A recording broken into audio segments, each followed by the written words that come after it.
What do you do when the person you built your entire life around turns out to be a stranger in your own home? The driveway had always been just another stretch of cracked asphalt, uneven, neglected, one of those projects we promised to fix but never did. It was symbolic, really, a quiet metaphor for our marriage, weathered by time, fractured beneath the surface, and slowly disintegrating while we looked the other way. But that night, it wasn't just a driveway. It had become a parking lot for betrayal. 3 sleek, high-end vehicles gleamed beneath the icy spill of the streetlight.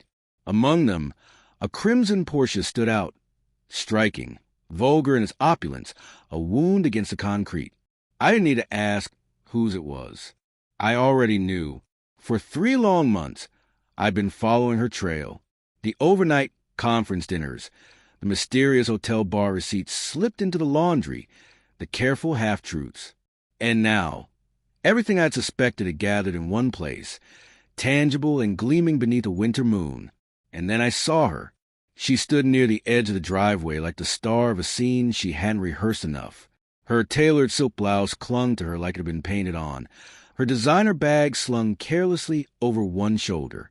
Her hair was flawless, elegant, luminous, the kind of polished perfection that used to take my breath away. But not tonight. Tonight, the illusion shattered the moment our eyes met.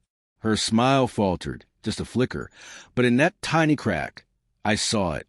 Guilt, not the deep, aching kind that roots itself in remorse, but the shallow, panicked guilt of someone caught mid-lie.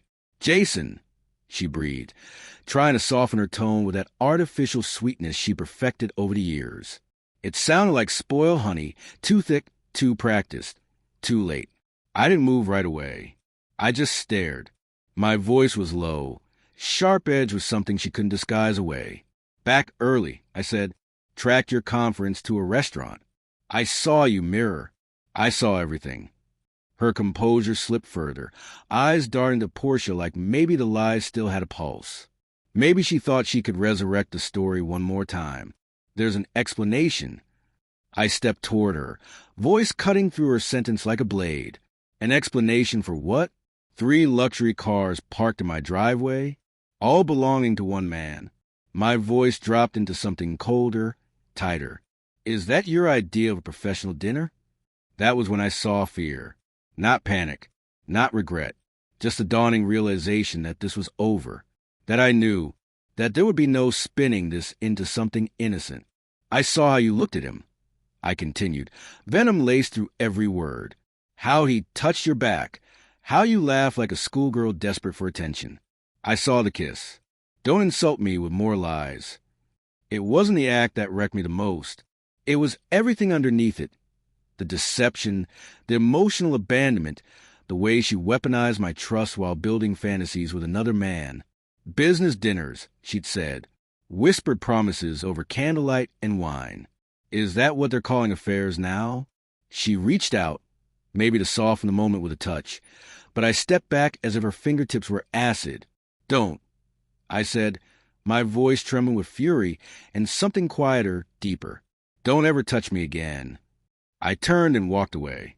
Behind me, she broke, sobs and pleas echoing across the driveway, words falling like broken glass.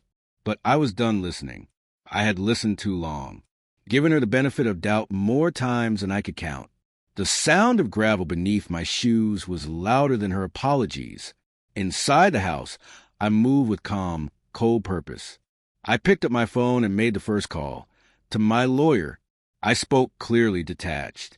Divorce proceedings, asset division, custody arrangements for Remy, our dog.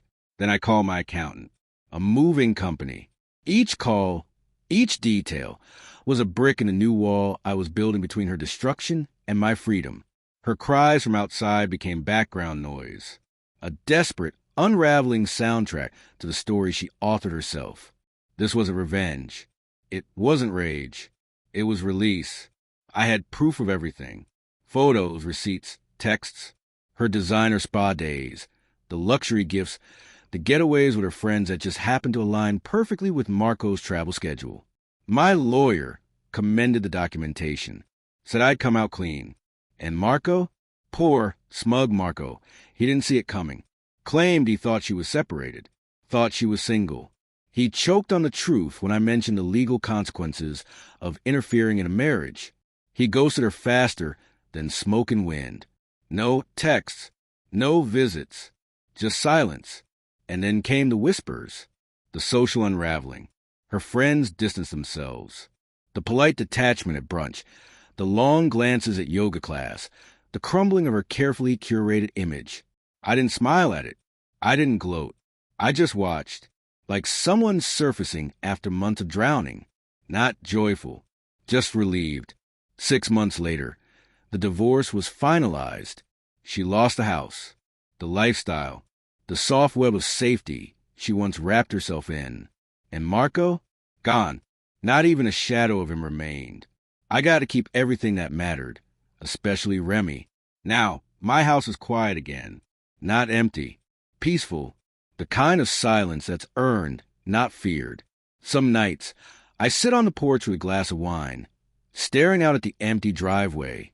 It once held the symbols of betrayal. Now, it holds something better.